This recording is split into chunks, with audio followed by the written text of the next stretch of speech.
Nothing beats a good gribbly when you're scratch building machines. 3D printers are amazing and all, but the precision and the amount of details on some of those pieces is just unparalleled. But where to find them? Where to get these delicious, precious plastic bits? I bring you guys my new video series, Where to Find Gribblies. Okay, so this guy right here, this DVD player / recorder, is the subject of this video. I know it looks simple, but trust me, this is a good source of gribblies for projects.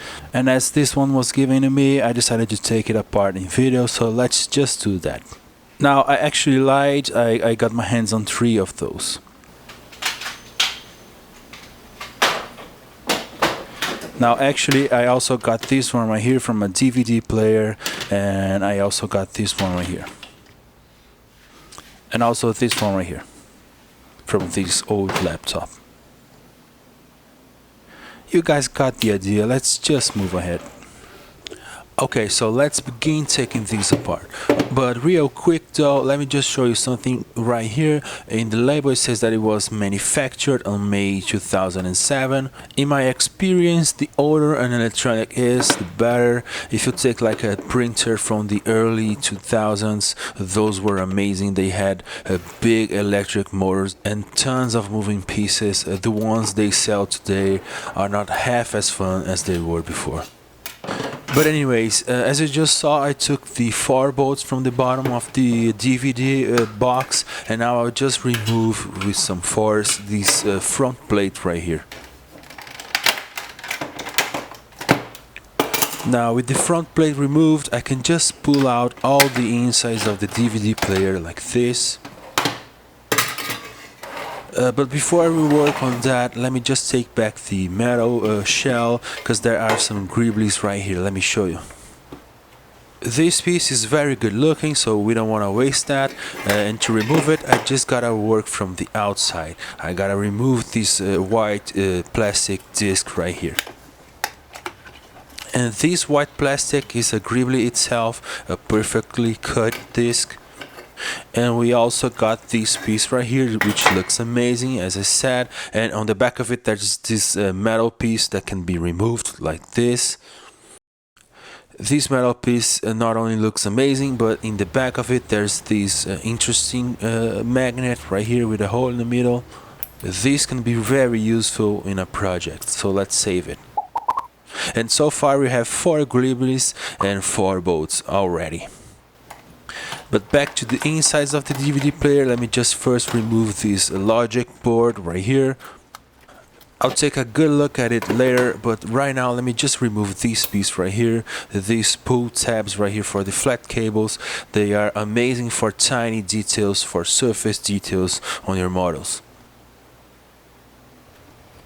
Of course, we got the motor that spins the DVD, so let's put this to the side right now. And we also got this thing right here, this beautiful thing. I think some of you guys might have already recognized this piece. This is a stepper motor with this interesting shaft right here. And I don't know if you guys remember, but I've used it on my sniper spaceship build right here in the shell crusher. So yeah, I love this type of motor. If we remove this other logic board right here, there's this DC motor, which I believe opens and closes the DVD tray, and there's also this interesting switch right here. I don't know the name of it. I just know it looks amazing, so I'll put this to the side as well, and I'll get back to it soon. Now I gotta remove the DVD tray, and for that I'll use this special technique called brute force. And now I can finally remove this metal piece right here, which holds the reader of the DVD. I don't know the name of it, I'll call it the metal carriage because it sounds cool. But yeah, let's take a closer look right here. This is where the best gribblies of this DVD player live.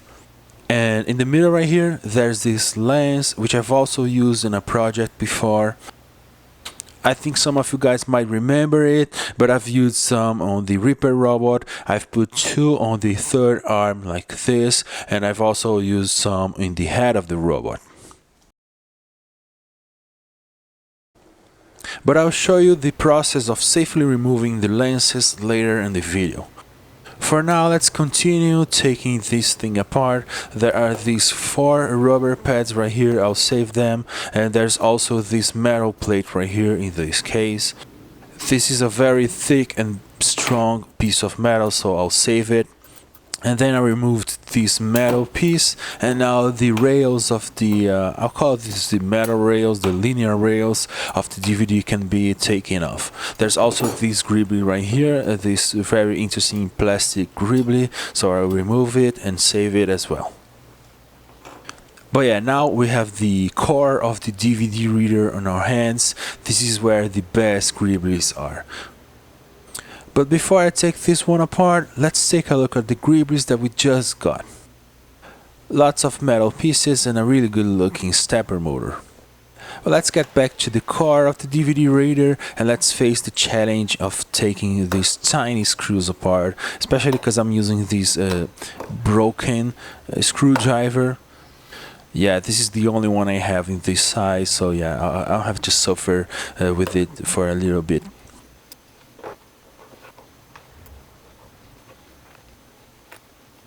Eventually I removed all of the screws and I could start removing the parts.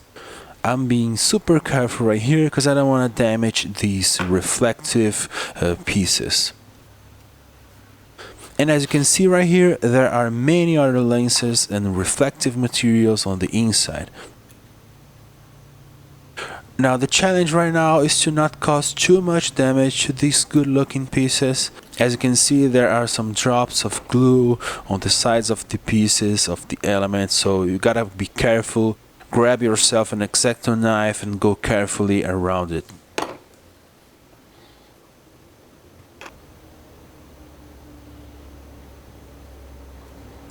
This can be time consuming, but I think it's really worth the effort. Now if we open the back right here, I'll remove this metal plate and we'll see that there are many other reflective elements inside of the thing. Some are easier to remove, you just gotta pull them with your finger. But some are really hard, you gotta use an X-Acto knife and go careful removing the glue from it. But I really like these types of pieces, these tiny mirrors. There are some really good looking sensors, like this one right here on the side. But the main star of the show, in my opinion, is this thing right here. I don't know if this is the laser Canon, but this is amazing. Let me just take it. It can be kind of hard to take it apart, you just gotta be careful, but once you remove it, take a look at this. These look amazing.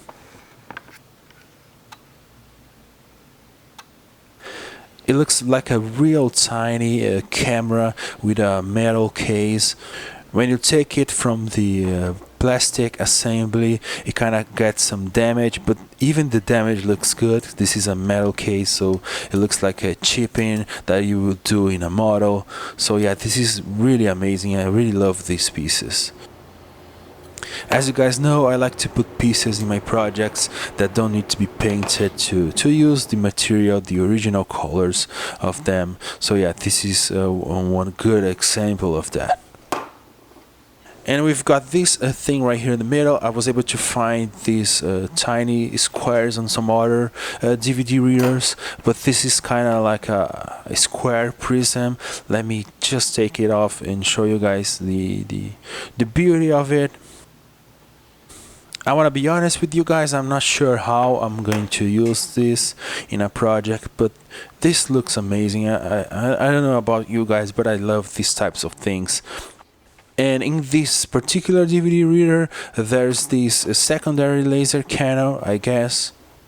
And again, like the first one, it has like this metal case, but this one right here doesn't have a lens in the front of it. It has this cool looking structure.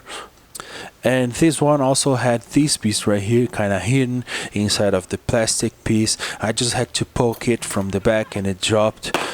And this one also looks amazing. This is the type of piece that I won't paint. I'll use it as it is in the head of a robot or something.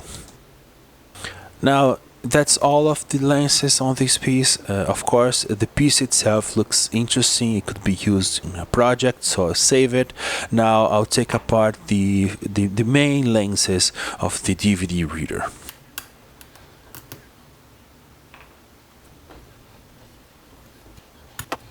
This one had some glue keeping some pieces together. I had to remove it, but once I did that, I've noticed there are 4 magnets in this one, so I'll remove them and save them for my projects. Not only the magnets can be super useful, but the metal pieces look interesting for detailing.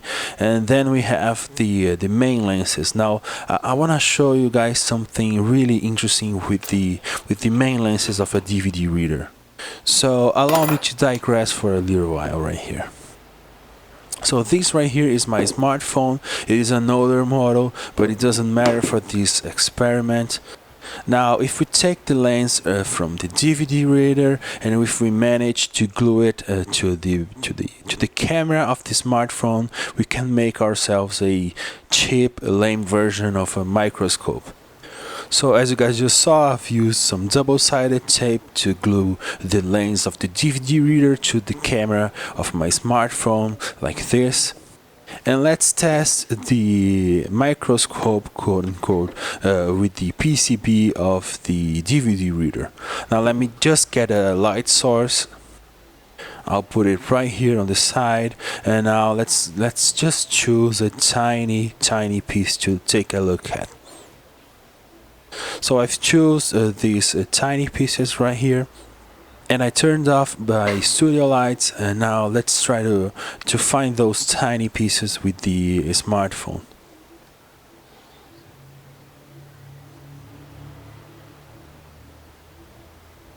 Now as you can see, it is super hard to focus. You gotta have some real steady hands for this, but I don't know, I just wanted to show you guys the amount of zoom you can get from the lens of a DVD reader with your smartphone. But anyways, these are all of the reflective and interesting elements from the core of the DVD reader. And to be honest with you guys, these pieces are the reason I still open some DVD players every now and then. I love them so much that I have a huge collection of lenses. Let me just show you guys. So I keep the reflective elements, the most precious ones, on these plastic organizers, and don't judge me, but by the amount of elements and lenses that you guys will see right here, you can make an estimate of how many DVD players and cameras and stuff like that I took apart all over these years.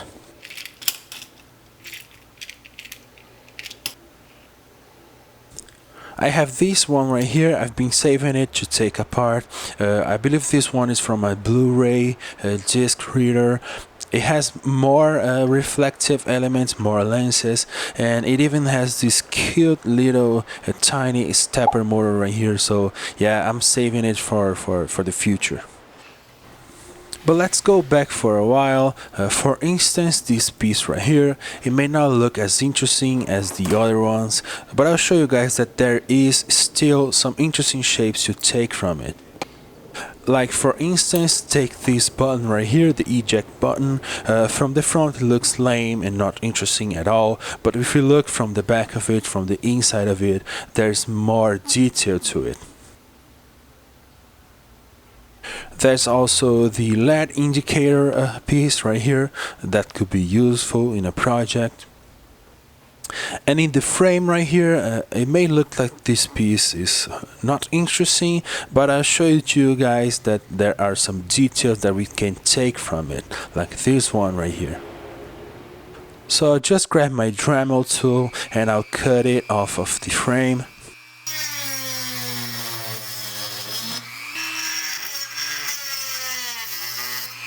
And I did some cleaning of the piece, and this is the result. This is a very good looking piece that I could put in a project. This is a level of detail that is kind of hard to get from a 3D printer, so yeah, I like to save those pieces and use them in my projects. For instance, it could fit right here into my drone dog build perfectly. I don't want to bore you guys to death, but yeah, there are still some pieces like this one right here from the plastic frame of the DVD reader. Let me just show it to you guys. I promise this is the last Gribbly from this video. This is a super interesting Gribbly from this DVD reader, and from my experience all DVD readers have at least something similar to it. I really like it. It will look amazing in a robot. Now of course I did some nulling of the pieces because it looks amazing, and so here are all of the Gribblies from the DVD reader. Now I'm sure some of you didn't thought that there was this huge amount of pieces in a simple DVD reader, and so we can only imagine how many Gribblies are out there just waiting for us to find them. So yeah, go ahead and grab some old electronic and take it apart. Now, to those who are still watching this video, first of all, thank you so much, but here's a bonus round for you guys. This right here is a floppy disk. These are getting rare as time goes on. Nobody's using DVDs anymore, so yeah, talk about floppy disks. I'm always on the look for electronics, and floppy disk readers are rare. I've taken just a couple of them in the past years, so yeah, this is a great finding. Also, I'll not cover the entire process of taking this one apart because I'll bore you guys to death, but there are some interesting Gribblies on this one. And to be honest with you guys, I was thinking about taking in a rubber mold of some of these pieces because yeah, those are getting rarer as time goes on, as I said before. And with this one I decided to go one step further, and I broke down even the motors, as you guys can see in the metal pieces right there. I also took apart the stepper motor to cut the pieces inside because I have a huge collection of those. I don't need any more of them. But yeah, this is all I have for you today, and as always, thanks for watching.